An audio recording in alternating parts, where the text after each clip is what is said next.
Hello students, welcome in the new session. Today we will discuss problem of excess demand and deficit demand. First of all, the learning objective. After finishing this topic, student, you will be able to recall the concept related to excess demand and deficit demand, and you will be able to understand the causes of excess and deficit demand, and also you will be able to understand the measure the excess demand and deficit demand. Now, first of all, we start excess demand. The first questions arise here: what is excess demand? When when an economy aggregate demand exceeds the aggregate supply at full employment level, the demand is said to be an excessive demand. It means that aggregate demand that already we have discussed and the aggregate supply, the equilibrium arises at 3 points. One is at underemployment equilibrium, beyond full employment equilibrium. When an economy aggregate demand is greater than the aggregate supply at full employment level, the point where full employment arrives from aggregate demand is greater than the aggregate supply, that demand is called a excessive demand. This we can see when aggregate demand is greater than aggregate supply. This lead to price rise or inflation. So this gap also lead to the inflationary gap. So that gap is also called a inflationary gap. Inflation means price rise. When the price rise, when the demand is more, the price is increased. So that lead to the inflation, and that gap is called the inflationary gap. So excess demand lead to the implies the inflationary gap. We can show with the help of diagram as follow. In diagram, OXX represent income, OY represent aggregate demand, ADF it means the aggregate demand at full employment. When aggregate demand cross the AS, it means the line of reference 45 degree at point E, it is a full employment equilibrium. When AD is more compared to the AD at full employment level, it means aggregate demand is greater than aggregate supply at full employment level.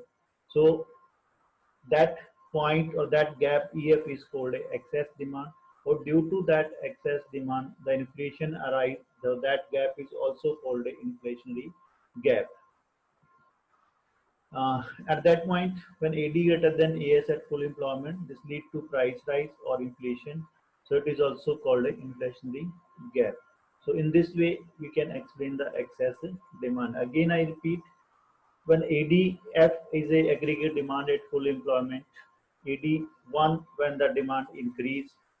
So the line of reference is 45 degree with that we assume that AS. So AD AS intersect at point E, that is a full employment equilibrium. When AD increase, it means from E to F, the gap, this is called excess demand, or due to the excess demand, it leads the price and the gap arises, that is called the inflationary gap. In diagram, EF show excess demand or inflationary gap. Now some causes of inflationary gap or excess demand. One is rise in the propensity to consume. It means when the expenditure increase, propensity to consume, that we will discuss in the next session. But here I will tell you, it is the ratio of consumptions to income. When the consumption increase, it means the demand increase, or due to that the gap also increase. Reduction in the tax, when the government reduce the taxes, it means the people have more purchasing power now. They purchase more and more goods, and then the demand increase. Increase in government expenditure. When government expenditure increase, then directly lead to the demand, and also indirectly lead to the demand. So in this way, it lead to the excessive demand. Increase in investment. When the investment increase in the country, the income of the people increase, and then one directly it leads the demand of investment expansion. Secondly, due to increase in income of the people. Then fall in imports. If we imports reduce, then also it lead to the excess in demand. Rise in export.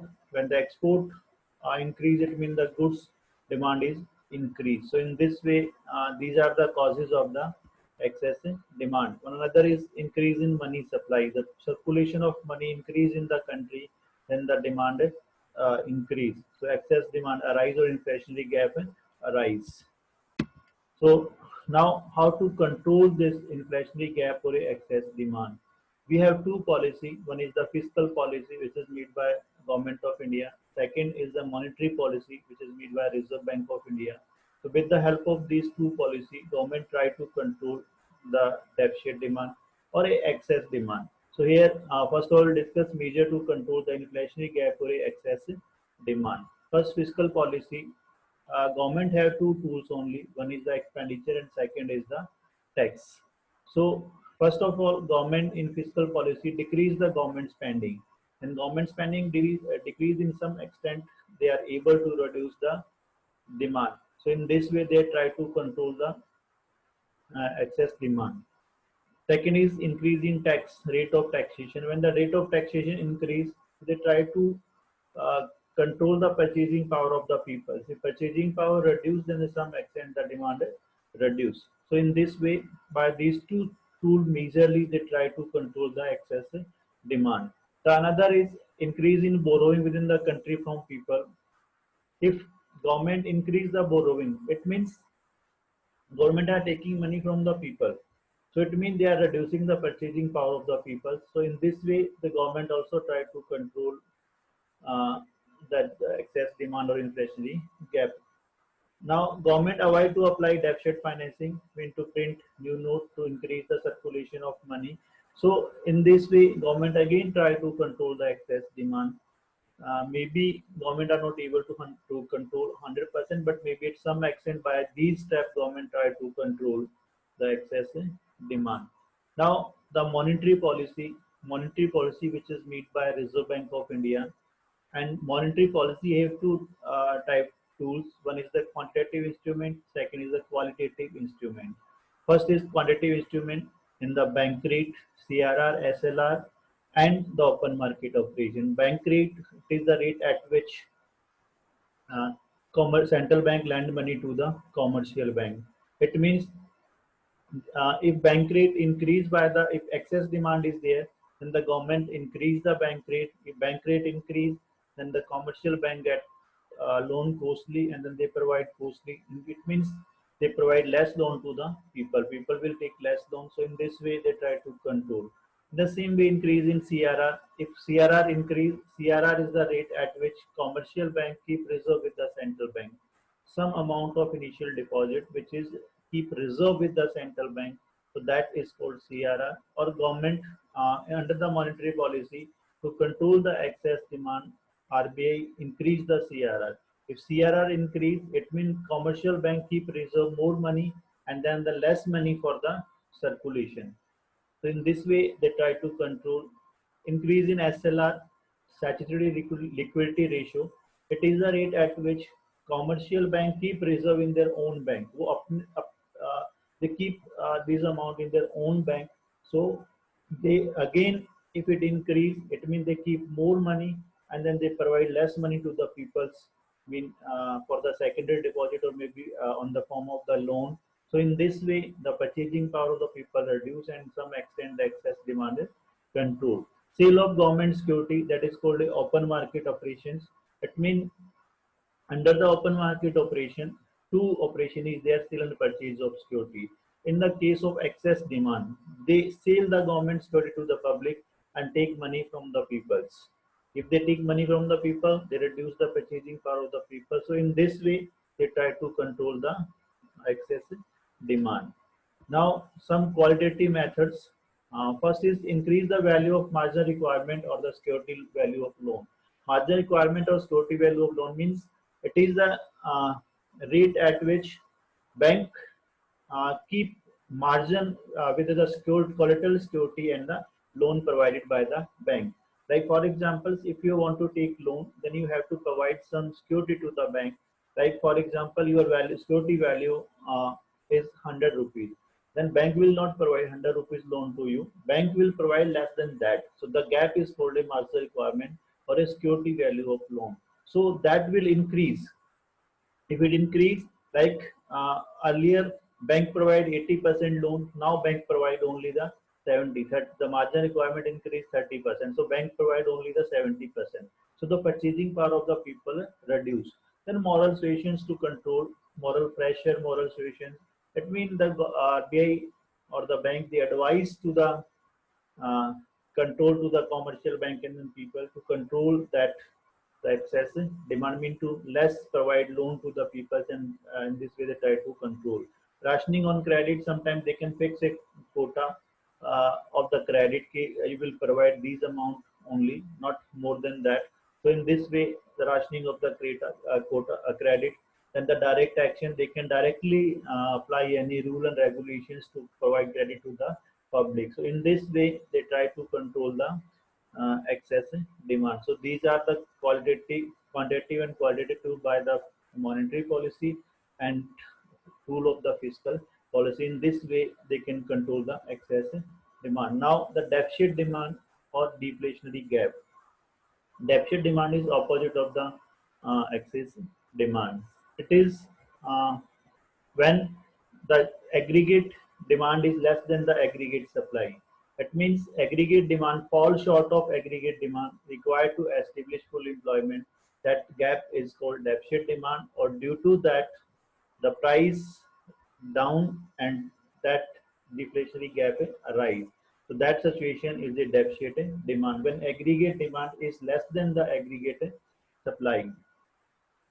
When aggregate demand less than aggregate supply, this lead to fall in price regularly or deflation. So that gap is also called a deflationary gap. Again, I repeat, when aggregate demand is less than the aggregate supply at full employment level, like as same as excess demand, but there the aggregate demand is greater, but here aggregate demand is less than the aggregate supply at full employment level, and this will lead to fall in price regularly or deflation arise, and due to that deflation, the deflationary gap arise. So that gap is called a deflationary gap. We can show it with the help of diagram. In diagram, OXX represent income, OY represent aggregate demand. Now, aggregate demand, ADF is the aggregate demand at full employment level. AD1 is when the demand decrease.